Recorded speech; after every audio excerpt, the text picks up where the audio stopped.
Bonjour chers auditeurs, merci de nous rester fidèles. Tout de suite les brèves.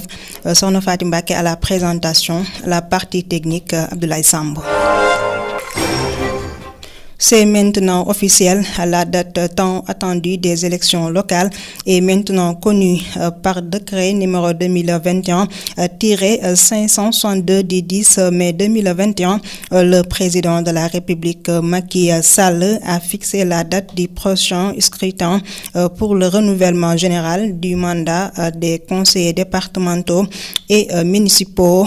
au dimanche 23 janvier 2022, informe un communiqué du ministère de l'Intérieur. Et puis la région de Matam est bien approvisionnée en denrées alimentaires dont auront besoin les ménages lors de la fête de Korité l'Eid el-Fitr qui marque la fin du Ramadan, a assuré lundi le chef du service régional du commerce Abdoulaye Diam. La pomme de terre et l'oignon, deux des principales denrées alimentaires à l'occasion de cette fête, ne seront l'objet d'aucune pénurie. Abordant des brassards rouges, les travailleurs de l'hôpital Pikine ont tenu hier un sit-in pour exiger plus de considération de la part de la direction de l'hôpital. Ils réclament des primes de motivation,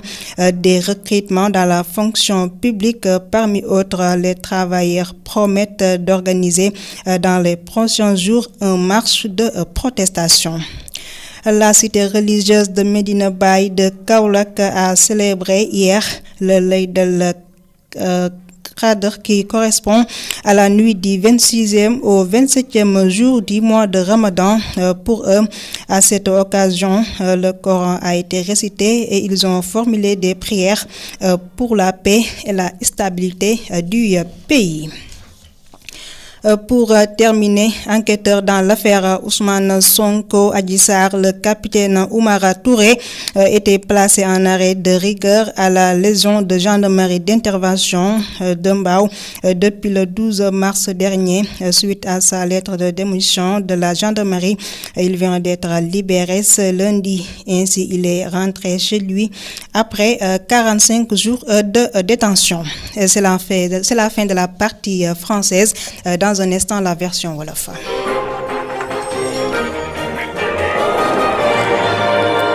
mbokk yi dal leen ak jàmm xibaar yi dañu koy daal di doore ci pal yi nga xamante ni nag moo ñeel gox ak goxaat yi kon nag xam nañu bés ba ñu koy amal kon nag njiitu réew mi ci dogal maanaam décret numéro di ngamtu 2021 rëdd juróomi téeméer ak juróom benn fukk ak ñaar bu fukki fan ci weeru mai atum 2021 daal na rek mooy dogal bi nga xamante ni jàpp nañu ko muy rek ñu war a amal ci dogal boobule dibeer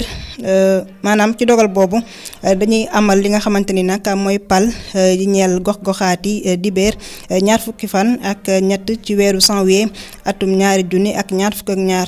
kon nag dinañ ci amal pali waaye tamit dinañ ci yeesalaat àpp bi nga xamante ni nag moom la ñu jox ñii di xelalkat maanaam conseil yi ñeel gox yi kon nag li ni mel tukkee na ci ab yëgle bu bawoo ci njëriñu ko biir réew mi. dañuy àddu ca tundu Matam maanaam ca région Matam kon nag duñu am benn jafe-jafe ci li nga xamante ni mooy pombiteer ak soble ci li nga xamante ni mooy bisu kori gi ki fesal li ni mel di njiitu liggéey ba nga xamante ni nag moo jëm ci wàllu njënd ak jaay ca diwaan boobule di Abdoulaye Dieng moom nag daal nay xamle ne am nañ lim bu takku ci li nga xamante ni mooy pombiteer ak soble waaye tamit njëg nga xamante ni moom lañu koy jaayee nekkut njëg gu kawe kon nag xel dal na ca Matam. liggéeykat yu hôpital maanaam yu fajuwaay bu Pikine ñoom nag kon démb daan nañu rek amal ab toogaanu ñaxtu waxtu kon nag takkoon nañu ay sagar yu xonq ngir rek doon joytu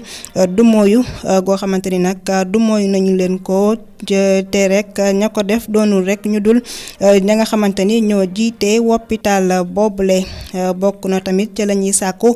mooy ay ndàmpaay waaye tamit ña ngay sàkku rek ñu laa leen di jël ci li nga xamante ni mooy liggéeyu nguur gi di rek fonction publique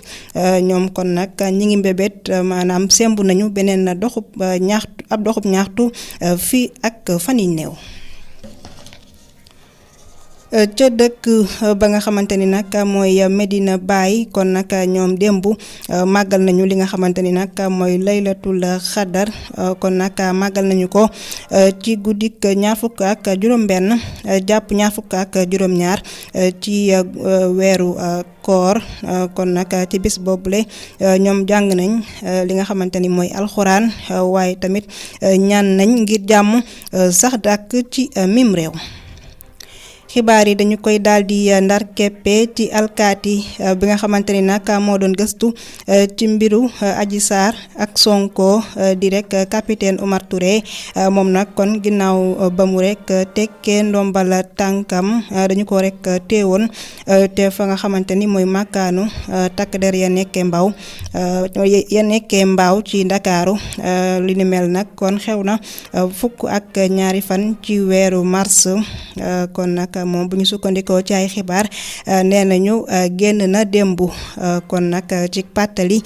def na weer ak fukki fan ca bërëb boobule mbokk yi foofu la ñuy yemani ak yéen soxna Faati moo nekkoon ci kàddu gi aji xarala gi Abdoulaye Samb ñu ngi leen di ñaanal kenn lu jàmm.